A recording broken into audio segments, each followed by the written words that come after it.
The red mist comes down and you're away. It's so much. You can't describe the exhilaration.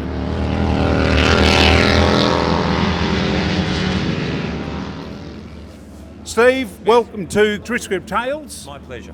And what an interesting Indian you've got here. So you've got a lot of patina on the seat. I'm intending to recover that because there's actually a little sharp bit here, so I don't want to get hooked up on that. But yeah, I've had that seat. We've been racing this with a couple other mates who first started racing probably in about 2004. And the crescendo of that was after doing Symmons Plains, we went to Ruapuna in New Zealand, all around Victoria, Oran Park, what they call it now, the Sydney Speedway or whatever it is, but I went to there, that was great. Wakefield, is it? Wakefield Park, we've been there. Got in trouble for going offline and up to the go-kart track on our bikes one time, a bit naughty. Yeah, we had a great time with all our mates doing that. A lot of them have dropped off at their sold their bikes, and once the Daytona Pinnacle happened in 2007, a few of them went, I'm into fishing now, I'm into surfing, I don't do hand change bike riding, but I've always stuck with it. And even though I go out with that bit of trepidation thinking, oh shit, I don't need to hurt myself, I've fallen off it about at least half a dozen times, never hurt myself badly. But once you get out, like, it's just the most exhilarating thing just to be out there with your mates and just like really racing shoulder to shoulder with all your best buddies, and it's just life-changing. Some of the best memories I have is racing. And yeah, when we went to Daytona, that was amazing. So when did you get into Handshift racing? Were you one of the original guys? One of the original guys. So when I say original, there was probably back in about, like I said, 2004, a mate who should be here this weekend, Warwick Ellis, he said, hey, you got to come racing. Like, we're already being lunatics racing up and down the old Pacific Highway, being stupid, chasing modern bikes on our old shitty Indians and trying to make a big name for yourself, being an idiot. And then so we decided, like, let's build a bike. So I built this one, and he was so clever. So Warwick did all the cams. We put bigger manifolds on it, amyl carby, strengthen the cases, bolt the barrels down. It's a full-on process to get them, like, so they go like a little rocket ship. And so he got involved in that. Then the first one I actually raced was an old Chief, like a 1944 Chief bobber I had, like just a street bobber. Took the headlight off it, and I never forget, I was at Eastern Creek, and he said, okay, now this turn one is almost basically my first ever race. Turn one, you can go flat out round it. And if you know Eastern Creek, there is a dip in turn one. Oh my God. I got in.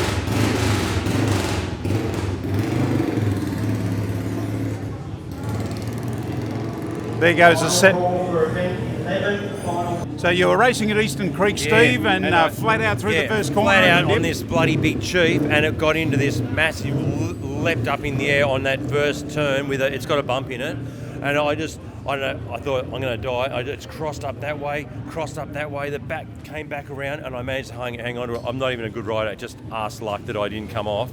And stayed on it and did the rest of the circuit. Came back around, and all the people, I'm looking up at the roof, and they're all like this, and I'm going, oh God. And I took it easy that time, but that was my introduction to racing these old hand change bikes. And then we got onto this one, and we raced at Ruapuna, had all these great events, and the pinnacle was that I was saying to go to Daytona and race with the Americans. Typical bloody Americans. We had the fastest bikes and the fastest riders. They turn up in Pantech trucks. Like, the Pantech setup was worth $100,000, and then they just turn up with two riders, Jay Springsteen and some other amazing riders. And then we were just there in a U-Haul truck with all our bikes, and we had the three fastest riders, but they had to start at the back. So Robbie Hermans, he was the first of us, and so I'm just a bit behind. You can see all the Americans in front. And half of them were sponsored by unusual places like funeral homes and shit like that. And anyhow, Robbie, by the first corner, he got him, like round the outside of them.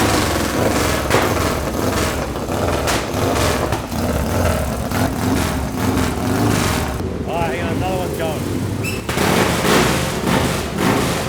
Now, just a little bit of background history. Those two bikes that left noisily are Indians as well. And they're 20 years older than this bike. Yeah, they are. They're a reproduced bike, you got to say, right? Lindsay Urquhart, who's just a god of making motorbikes. Yes. He made that motor, so it's a reproduction of a Daytona, like 1920s Indian. A real bike would be worth millions of dollars. Lindsay makes those motors almost in a Burt Munro fashion in a little one car garage, but an absolute genius at that sort of stuff. The other thing that got me right into it, Pete Arundel, he was the first one to have one of them, went through a lot of dramas with trying to race it and get it scrutineered and people protesting it, because he had a rider by the name of Steve Hari, and at all racetracks, and he had it all dressed up with leather straps over it. The wheels were spoked wire wheels. It looked like a 1920s bike, and Steve would be on the back wheel going past everyone. Like, it's crazy, but an absolute spectacle. So that is called an Indian Altoona, is that right? Yeah, Indian Altoona? Altoona. Which is an 8-valve V-twin, so 4 valves for every cylinder. We're talking very modern style specifications for a 1920 style bike. That Indian back in those days, Harley had 8 valves as well. I've got a 1912 8-valve, like a very early 8-valve board track racer. Easily do 100 miles an hour. 100, I think in 1912 they're doing 104 mile an hour with 1912 8 valves, 4 valves per cylinder. All exposed push rods, you can see everything, and no brakes, no throttle control, and no clutch. And no petrol, because it was shocking stuff they raced with. Yeah, well, they managed to get around 104 mile an hour. The only way you could either back off or stop was a kill switch. So you'd have a kill switch to cut the ignition. That would decompress your engine, and as you come out of the corner and open it up again and blast off after your mate. And sadly, how many guys died doing that sort of racing? Too many. The one that really tipped it over, which made it say, that's it, we're not doing it, was in New York. They lost, I think, 3 riders in one event, and then one of the bikes went up into the grandstand, killed a couple of kids, and it was called the Murder Drone. It was on the front page of the New York Times, and then that just killed it. It was over.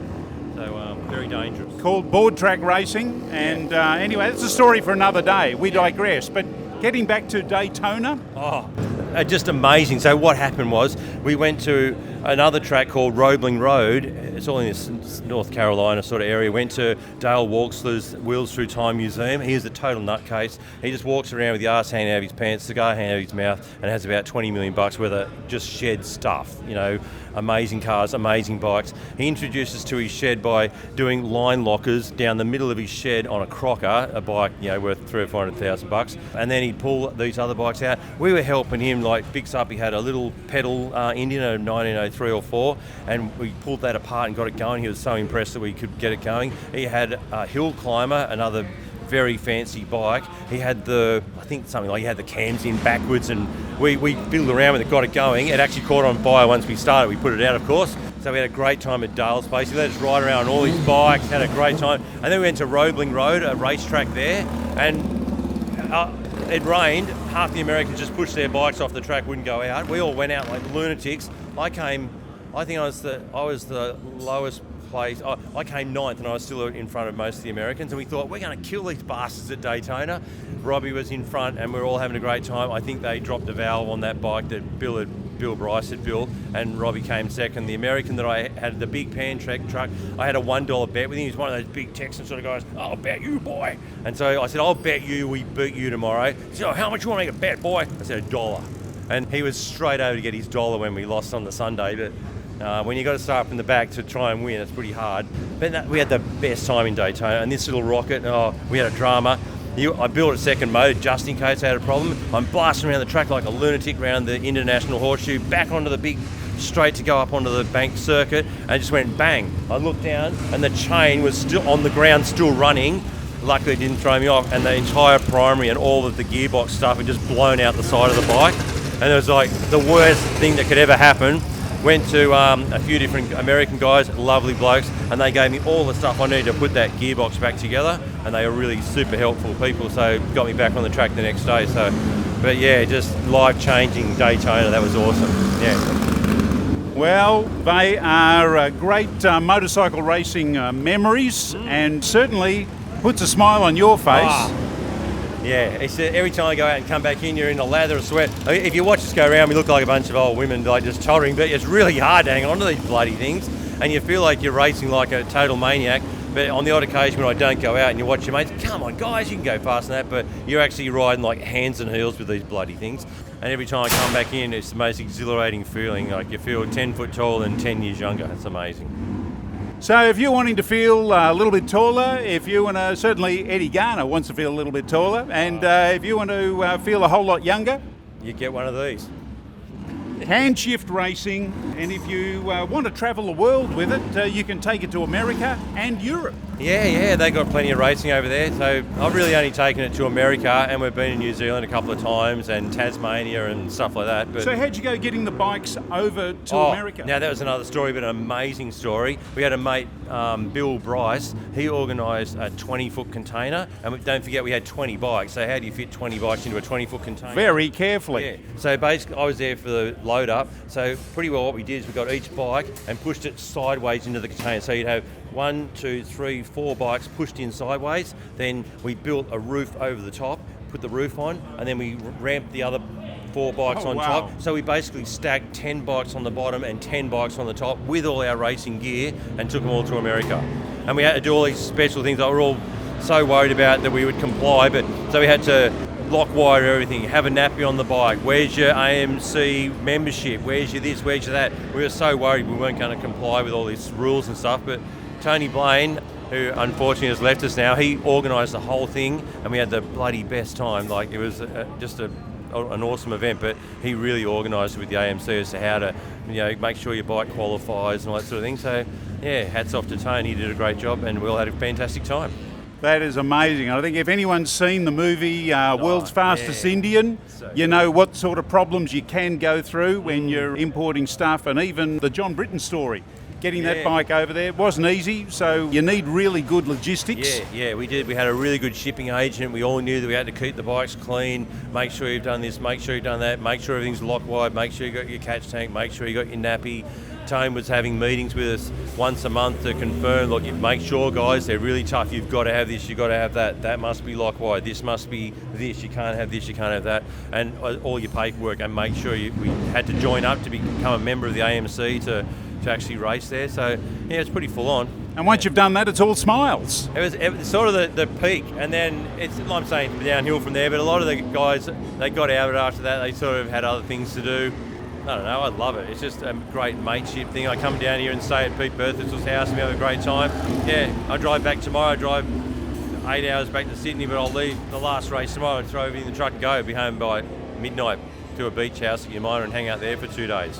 Fantastic. And it sounds like even though you blew your gearbox up, maybe that was one of the highlights of the trip as well. At the time it was so stressful, but we had all these guys helping us out to get the gear. I needed this, I needed that. And the last thing, on this gearbox, there's an output gear that comes out of the actual crank, and that's got a second row of gears on it, or teeth on it, to run the generator, and we cut that off. You don't need it, so we've just got that, and I'm looking at it, oh shit, I don't have the right one, I'm going to have to get an angle grinder, I should have milled this off.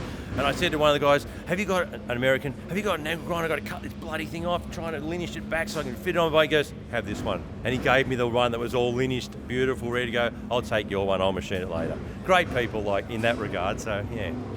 The Racing Fraternity, what a family. Yeah, nice, we had a great time. There we go. Well, if you're considering retirement or wondering what you're going to do, get yourself a Harley Handshift. Oh, or an Indian. Or an Indian. Either. Get an Indian, even better. Yeah, I don't know, they're finicky and they've got their little issues, and Harleys to me kind of look they come out of the box fast. These things you got to do so much to them to make them go fast. But a fast one of these does pretty well against a Harley, and we just have a great time with all our mates, so yeah, it's good fun. There we go. So what club have they got to join? Well, you can join any historic club, really. I'm in my own club. I live at the pub at St Albans, northwest of Sydney, living every man's dream with the publican's daughter, and I set up my own club, so I've got cars, bikes and everything, so we just set up the St Albans Vintage Vehicle Club. So I'm actually here as a St Albans Vintage Vehicle Club member, president, whatever. And the other guys are just in any other bike club, but join the Historic Motorcycle Racing Club is probably one of the biggest ones for old machines. Or any of those Victorian, the Indian Club would do, or whatever. Or up in Sydney, we've actually got the Harley Indian Club. It's an amalgamation of both makes, and we've got our own Harley Indian Club, and we're all hanging out together. So a lot of those guys, they're either here from that club or have in the past raced from that club. So for the sake of a beer, you put rivalries aside? Absolutely. No, it's just great fun going out with your mates. No, we have a ball. Fantastic. The last race just then, I said to Adam, keep over, because I really get good starts, and keep over a bit, and then hit the guy in front of him, balked a bit, he balked a bit, and we almost went knee to knee past each other. I think I had one wheel in the dirt and one wheel on the track, but we got moving again. But once those flags drop, the horns come out, you just ride like a maniac. The red mist comes down and you're away. It's so much. You can't describe the exhilaration of even riding this bit of old shit, you know. There we go. Fantastic. What a great story. What a great tale of Daytona and riding right from the very start, the inception of Handshift racing. Yeah. A fantastic looking machine. She's a bit rough and ready, but it goes like a rocket. Yeah. She's had a few scrapes here and there and come off it about 6 times, I reckon, probably fallen off it. But that's the joy of it all, putting a little bit of patina on the machine. It doesn't have to be brand spanking new. There, the pipes, that. Yeah. You got a few bullet holes in the rear guard there. Yeah. Harley guy would have done that.